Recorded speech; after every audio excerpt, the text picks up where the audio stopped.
বন্ধুসকল আকৌ এটা নতুন ফ্ৰেছ ভিডিঅ'লৈ আপোনালোকক স্বাগতম জনাইছোঁ। থাম্বনেইল আৰু টাইটেল দেখি হয়তো গম পাই গ'ল আজি কি বাইকৰ ওপৰত ৰিভিউ কৰিব গৈ আছোঁ। আজি আমি ৰিভিউ কৰিব গৈ আছোঁ Honda SP 125 বাইকখনৰ বিষয়ে।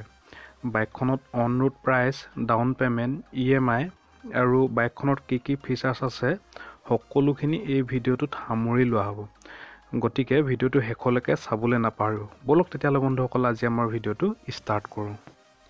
প্ৰথমতে ক'ব লাগিব আমি বাইকখনৰ ইঞ্জিনটোৰ বিষয়ে। ইঞ্জিনটো হৈ গ'ল 123.94 cc এয়াৰ কুলেড ইঞ্জিন হয় আৰু বাইকখনৰ নিৰ্দিষ্ট এটা পাৱাৰ প্ৰডিউচ কৰে। সেই পাৱাৰটো হৈ গ'ল 10.72 bhp 7500 rpm আৰু টৰ্কটো হৈ গ'ল 10.9 নিউটন মিটাৰ 6000 rpm।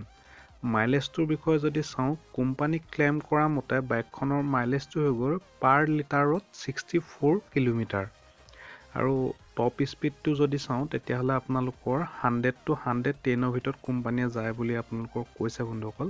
আৰু গিয়াৰ বক্স দিছে 5টা।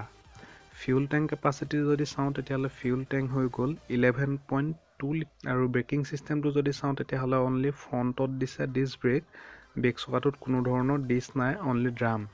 আৰু টায়াৰ যদি চাওঁ তেতিয়াহ'লে টায়াৰ চাইজটো হৈ গ'ল ফ্ৰণ্ট টায়াৰটো দিছে 80/100 আৰু বেক টায়াৰটো দিছে 100/80।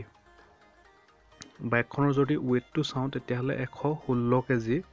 চিট হাইটটো যদি চাওঁ 790 mm আৰু মিটাৰটো যদি কওঁ বন্ধুসকল সম্পূৰ্ণ ডিজিটেল হয়।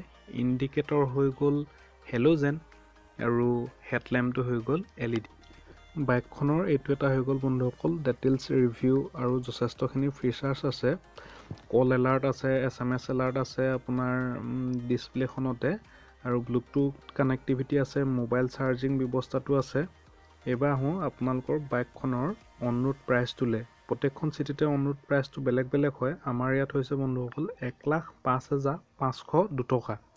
1,05,502 টকা মই স্ক্ৰীণত লগাই দিছোঁ। তেতিয়াহ'লে ডাউন পে'মেণ্ট যদি চাওঁ তেতিয়াহ'লে এইখনৰ একেবাৰে কম ডাউন পে'মেণ্ট দিব লাগিব বন্ধুসকল 27,000 টকা। 27,000 টকা আপোনালোকে একদম কম ডাউন পে'মেণ্ট দিব লাগিব। আৰু 36 মাহৰ কাৰণে অৰ্থাৎ 3 বছৰৰ কাৰণে যদি আপোনালোকে 27,000 দিয়ে তেতিয়ালৈকে প্ৰত্যেক মাহৰ আপোনালোকৰ EMI আহিব 2,835 টকাকৈ। 2,835 টকাকৈ। বন্ধুসকল এইটোৱে আছিলে এটা সৰু ভিডিঅ'।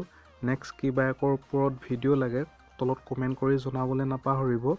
আৰু যদি এইখনত কোনোবাই যদি ডাউন পে'মেণ্ট সৰহকৈ দিম বুলি ভাবিছে তেতিয়াহ'লে কমেণ্ট কৰিব, মই আপোনালোকক ৰিপ্লাই কৰিম EMI কিমানকৈ আহিব। গতিকে ভিডিঅ'টো শেষলৈকে চোৱাৰ বাবে ধন্যবাদ।